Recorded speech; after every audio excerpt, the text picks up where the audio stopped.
जनता का मुकदमा।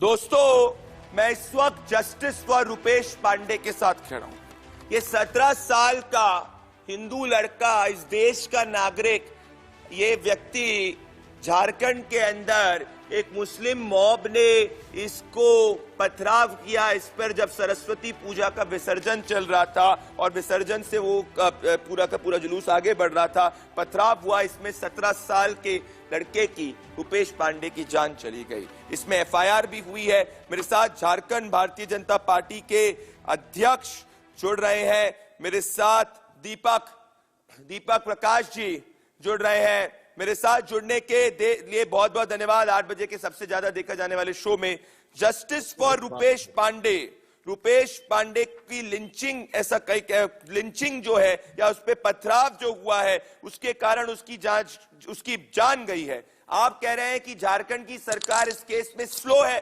पर झारखंड की सरकार कह रही है कि उन्होंने तो ऑलरेडी 27 लोगों पे एफआईआर कर दी। दीपक जी, देखिए, बहुत ही दुर्भाग्य का विषय है कि झारखंड के बरही में एक झारखंड का लाल, झारखंड का सपूत और रुपेश पांडे की हत्या हुई है।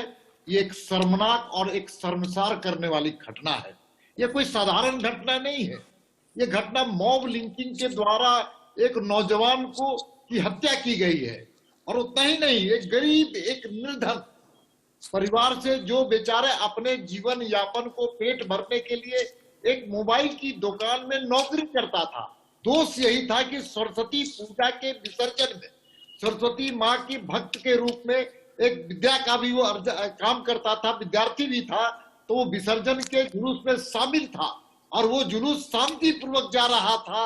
लेकिन जिस प्रकार से एक समाज के द्वारा उसको खींच करके हत्या की गई, जो बहुत ही निंदनीय है, और हम कह सकते हैं कि इस हत्या की जितनी भी निंदा की जाए वो कम है। पर निंदा से नहीं कुछ होगा। दीपक जी, मुझे न्याय चाहिए। मुझे इसके पीछे जो भी लोग हैं उनके खिलाफ एक्शन होना चाहिए। निंदा जो होती है, उस निंदा से एक स्टेप तक ही आगे होती है। मुझे एक चीज बताइए दीपक जी, मेरी बात सुनिए।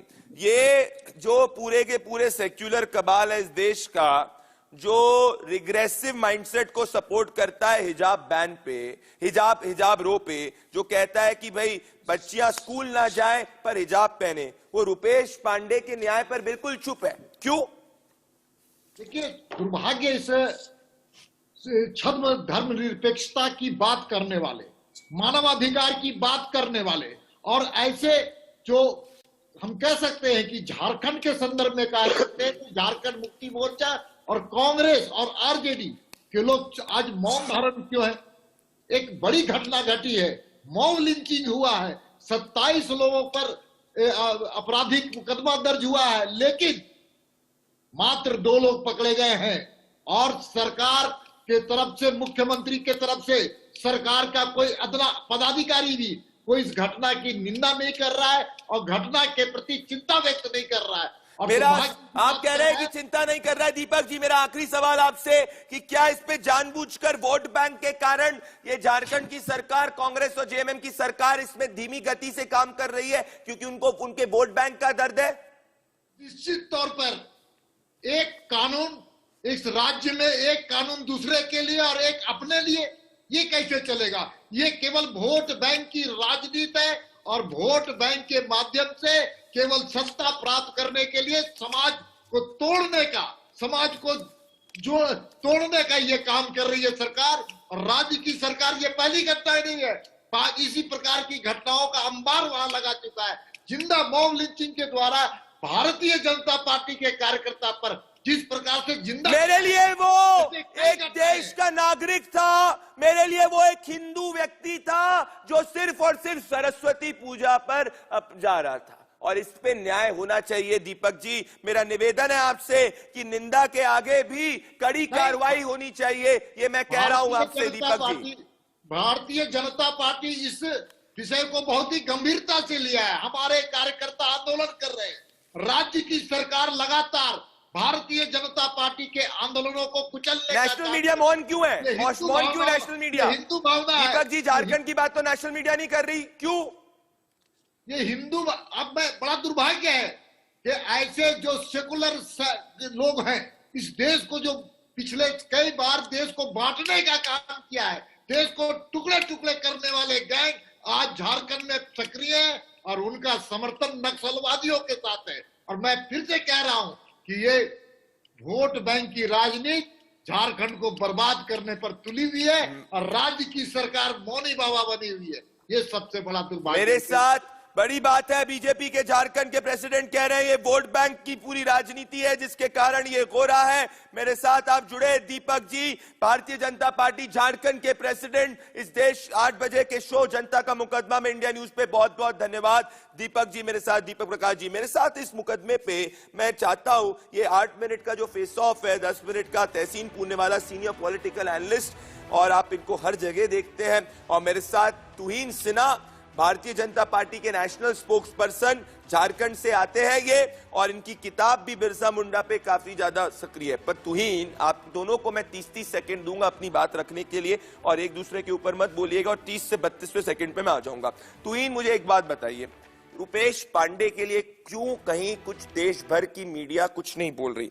हिजाब प्रोटेस्ट पे हर व्यक्ति बोल रहा है, पर रुपेश पांडे जो 17 साल का भारत का नागरिक हिंदू लड़का सरस्वती पूजा में जा रहा था, उस पर पथराव होता है, उसकी जान चली जाती, क्या उसकी मां को इंसाफ नहीं मिलेगा इस देश में? तुहीन, देखिए प्रदीप जी, सबसे पहले मैं आपकी सराहना करता हूं कि केवल आपने सबसे पहले इस मुद्दे को उठाया, अब तक किसी ने नहीं उठाया है। देखिए, ये बड़े दुख की बात है कि मेरे मित्र तहसीन पूनावाला, इनका दिल जब उमर खालिद को बेल नहीं मिलता तो इनकी रातों की नींद चली जाती है, लेकिन जब रुपेश पांडे की हत्या होती है तब चलिए तहसीन तो फिर भी सुलझे हुए हैं, कि पूरी कांग्रेस की इकोसिस्टम जो है मौन व्रत पे चली जाती है। ये बहुत दुख का विषय है। लेकिन संजय नारंग हो या लावण्या तो चलिए सुसाइड की थी या उसको मजबूर किया गया था, ऐसे दसों नाम है हिंदू नाम जिस पर राहुल गांधी ट्वीट नहीं करते हैं, लेकिन जब सरस्वती पूजा का दिन आता है तो वो हिजाब के संदर्भ में सरस्वती पूजा का ट्वीट करते हैं। तो ये जो एक विकृत मानसिकता बन गई है कांग्रेस की इकोसिस्टम की और उनके जो नजदीकी पत्रकारों की, ये बड़ी अत्यंत दुर्भाग्य। मैं दुखी मैं इस बात के लिए भी हूं। रुपेश पांडे को ध्यान दिलाने के लिए हर हद तक हम जाएंगे। रुपेश पांडे को 27 लोगों ने, 27 मुसलमान युवकों ने जिस निर्ममता के साथ मारा, उससे यही लग रहा था कि वो तालिबान के लोग हैं। 27 लोग इससे तहसीन भारत में इस तरह की हरकत करे, और वो भी एक पूजा के विसर्जन में, अत्यंत शर्माकर और दुर्भाग्यपूर्ण। Tehseen, Tehseen, you are a progressive man, you are a secular man, you always speak, जब भी जरूरत होती है आप बोलते हैं, भले लोग आपसे अग्री करें नहीं डिसअग्री करें। पर Tehseen, why have you not spoken on Rupesh Pandey? Tehseen, मुझे समझ नहीं आ रहा कि रुपेश पांडे के न्याय के लिए क्या कहने से कोई व्यक्ति सेक्युलर कम हो जाएगा? क्योंकि रुपेश पांडे जो है वो हिंदू था, इसीलिए क्यों नहीं लोग बोल रहे हैं रुपेश पांडे के लिए? इस एफआईआर के अंदर अगर मैं नाम पढ़ूंगा, इनफैक्ट रतन चौथे जो एसपी हजारीबाग है, उनसे जब पूछा गया उनके पास कोई सैटिस्फैक्टरी आंसर नहीं था। इसके अंदर सिर्फ 2 ही लोग अरेस्ट हुए हैं। कैसा क्यों तहसीन? वहां तो जेएमएम कांग्रेस की सरकार है। प्रदीप भाई, सबसे पहले तो आपके शो में शिरकत करने का दोबारा से मौका मिला, शुक्रगुजार हूँ। मैं इसके लिए भी आपको धन्यवाद देना चाहता हूँ कि आपने रुपेश पांडे जी का मुद्दा उठाया, और ये बहुत जरूरी मुद्दा है क्योंकि ये मुद्दा मेरे जो मुहिम है उससे जुड़ा हुआ है, मॉब लिंचिंग के। उसके पहले मैं तुहीन जी को बधाई देना चाहता हूँ। जैसे आपने कहा, उन्होंने मुंडा जी पर जो किताब लिखी है, मुंडा भगवान पर, ये बहुत उनकी किताब बहुत चर्चे में है, और उनको भी बधाई देना चाहता हूँ। प्रदीप जी, जैसे आप जानते हो कि मैंने मॉब लिंचिंग के खिलाफ माननीय सुप्रीम कोर्ट में पहल की थी, और वहां पर मैंने 14 केसेस दिए थे, कुछ हिंदुओं के केसेस, कुछ मुसलमानों के केसेस, जिस पे लिंचिंग हुई थी। और माननीय सुप्रीम कोर्ट का ये आदेश था कि मॉब लिंचिंग के खिलाफ एक स्पेसिफिक कानून आ जाए। मैंने ड्राफ्ट कानून भी पेश किया था, मासूका नाम का ड्राफ्ट कानून, जिसकी प्रशंसा माननीय सुप्रीम कोर्ट ने की थी। इसके बाद जो झारखंड की सरकार है, उन्होंने उस कानून को पास किया। लेकिन दुख की बात यह है प्रदीप भाई और तुहीन भाई, आप इसका जवाब देना, कि जो हमारे देश के राष्ट्रपति है और गवर्नर है, जो सिर्फ कैबिनेट के इशारों पे चलते, वो आज तक, यानी कि अमित शाह जी के, आज तक उस कानून को उन्होंने साइन नहीं किया, कानून को इन्फोर्स नहीं आने दिया। अगर ये मॉब लिंचिंग का कानून आता, ये prevention of mob lynching act है, प्रिवेंट होते मॉब लिंचिंग, चाहे वो हिंदुओं के, मुसलमानों के, ट्रांसजेंडर्स के, ट्राइबल के। आपकी सरकार अमित शाह जी क्यों इसे पास नहीं करती? दूसरी चीज करते अपनी बात समाप्त करना चाहता हूं। सुप्रीम कोर्ट का आदेश था मेरे केस के जजमेंट में कि मॉब लिंचिंग का स्पेसिफिक कानून आना चाहिए। अमित शाह जी ने पार्लियामेंट में कहा कानून की कोई जरूरत नहीं है। झारखंड, राजस्थान, वेस्ट बंगाल, इन 3 सूबों ने इस कानून को पास किया है। मेरी आपसे हाथ जोड़ के गुजारिश है, कमेंट यू तहसीन जी, तहसीन जी, मैं आपके लिए इतने अच्छे लीगल टेक्निकल आर्ग्यूमेंट्स को आपने बोला, मानना पड़ेगा, पर स्पेसिफिक्स ऑफ रुपेश पांडे पे आप नहीं गए। आपने बस इनिशियली रुपेश पांडे का नाम लिया। तुहिन, तहसीन जी ने 2 मिनट बचे डिबेट में, आप दोनों एक एक बार आएंगे। तुहिन जी इन्होंने एकदम से नाम लिया और फिर लार्जर पॉइंट ऑफ व्यू पे बात करने लग गए। रुपेश पांडे पे बात नहीं किया। मैं और स्पेसिफिक बताऊंगा। मेरी बात सुनिए, मोहम्मद असलम, मोहम्मद अनीस, मोहम्मद कैफ, मोहम्मद गुफरान, इन सबके खिलाफ एफआईआर हुई है। एलिजिडली इनके खिलाफ ये लोग एफआईआर के अंदर इनका नाम है, 27 नाम है इसमें, आपको बताना चाहता हूं। मैं इसको हिंदू मुसलमान की बात नहीं कर रहा, मैं कह रहा हूं एक हिंदू लड़के की सरस्वती पूजा के विसर्जन की तरफ में मॉब ने पत्थर मार के हत्या कर दी। इसको न्याय कब मिलेगा? लिबरल कहां है तुहीन? देखिए, सबसे उसका नाम अखलाक नहीं है, इसीलिए बताना चाहता हूं। नहीं, वही मैं कह रहा हूं कि सबसे बड़ा अगर कोई डिसर्विस किया है लिबरल्स ने इस देश को, तो ये कहा, ये एक प्रकार से भ्रम फैलाने की वो कामयाब रहे हैं कि मॉब लिंचिंग के शिकार केवल एक समुदाय के लोग होते हैं और वो मुसलमान होते हैं। ये जो डरा हुआ मुस्लिम का जो एक उन्होंने फेक नैरेटिव बनाया है, इससे उन्होंने इतना बड़ा डिसर्विस किया है मानवता को।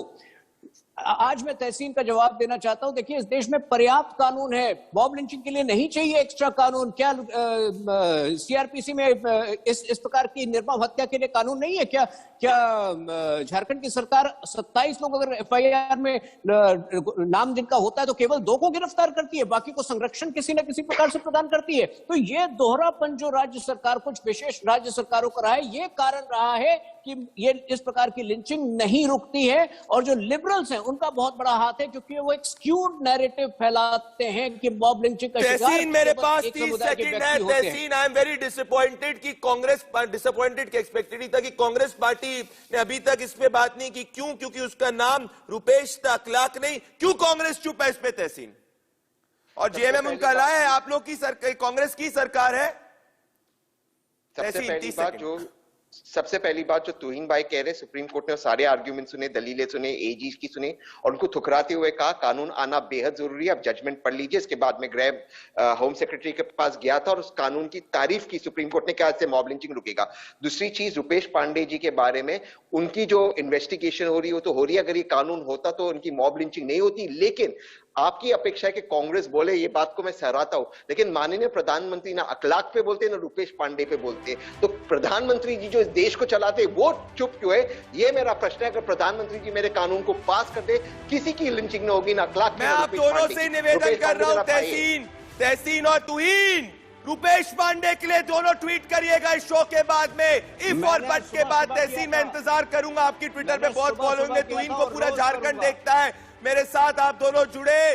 दोस्तों, इस देश के 8 बजे के शो का सिर्फ एक ही मकसद है, न्याय, न्याय, न्याय, जस्टिस, जस्टिस, जस्टिस। हमारे साथ जुड़ने के लिए बहुत बहुत धन्यवाद। इंडिया न्यूज पे नमस्कार।